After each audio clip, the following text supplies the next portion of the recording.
عالمین کی عورتوں میں سے اے فاطمہ اپنے رب کے حضور قنوت پڑھو اور رکوع کرنے والوں کے ساتھ رکوع کرو۔ میری پاک بی بی وہ ہستی ہے کہ جس نے اپنے کردار سے تمام دنیا کی عورتوں کو یہ سکھایا کہ ایک بیٹی، ایک ماں، ایک بیوی کا کیا کردار ہونا چاہیے۔ لیکن اس کے ساتھ ساتھ میری بیوی ایک عبادت گزار بھی ہے، جس نے اپنی عبادت میں کبھی کمی نہیں کی کہ خداوند کریم نے آپ کو کہا کہ یہ میری کنیز خاص ہے۔ میری بیوی نے اتنی عبادت کی، ساری رات آپ عبادت کرتی تھی کہ آپ کے پاؤں پہ ورم آ جاتا تھا۔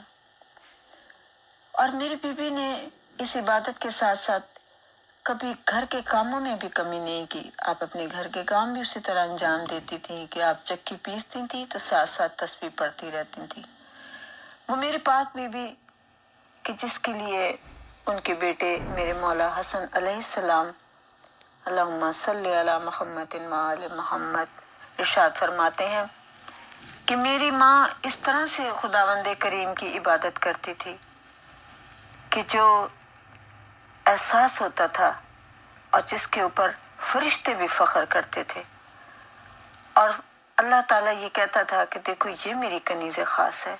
آپ فرماتے ہیں کہ روز جمعہ میری ماں خصوصاً اہتمام سے عبادت کرتی تھی، غسل کرتی تھی، اور پھر جب نماز پڑھتی تھی تو آپ اس کے بعد دعا مانگتی تھی اور ایک ایک کا نام لے کے دعا مانگتی تھی۔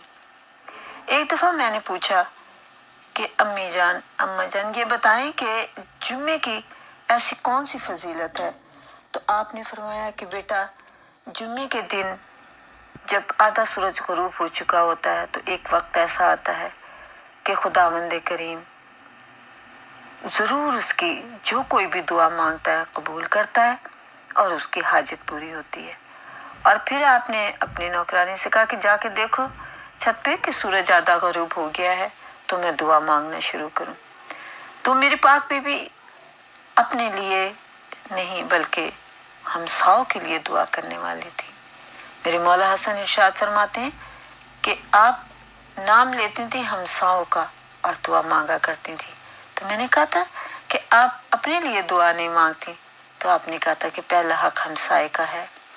آپ اپنے بابا کی امت کی بخشش کے لیے دعا کرتی تھی، اور میں یہ کہتی ہوں کہ آج تمام مسلمانوں کے لیے سوگ کا دن ہے، غم کا دن ہے، اس لیے کہ آج وہ دن ہے کہ جو نبی آخر کی بیٹی اس دنیا سے جا رہی ہے۔ آج سب کو یہ غم منانا چاہیے، اور کتنی ظلم کے ساتھ میری بیوی شہید ہوئی ہیں کہ ان کا بچہ بھی شہید کر دیا گیا ہے۔ سب کو دکھ منانا